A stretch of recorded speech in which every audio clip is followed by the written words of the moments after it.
As we see the chaos and this winter in Europe is just going to be horrific, and we have a clown like that running our energy What I just don't get, is, you look at Europe, you look at what's going on there, and, take Ukraine out of it, you'd still be in the same position. And to say, oh, yeah, we want some of what they've got. Not just Europe, and we know California, I was about to mention. You can look at what was happening before the Russian invasion of Ukraine. You can look at the soaring costs before then. So this distraction with, it's Russia's invasion of Ukraine behind that, and it's not comparable to us. It is this transfer to decarbonise the economy, to go to renewables, that is causing these price hikes, is causing this unreliability. We've gone back to medieval times. We now have got a situation where we're going to have people who are going to die because of a bad winter. Rita, Rowan,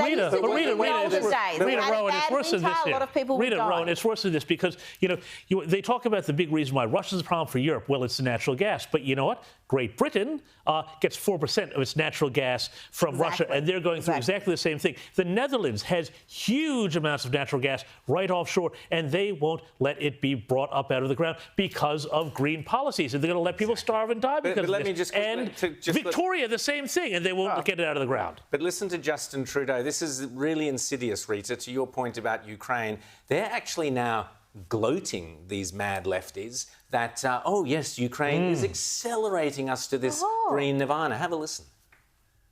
What Albertans are actually saying, what industry leaders are actually saying is, how do we manage this together? How do we get the pace right so we can decarbonize quickly? So will the Russian war in Ukraine delay Canada's energy transition? No, it's accelerating it.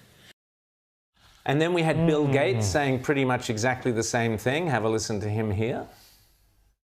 Keeping people warm, keeping those economies in decent shape is a priority. Now, on the other hand, it's good for the long run because people won't want to be dependent on Russian natural gas, so they'll move to these new approaches more rapidly.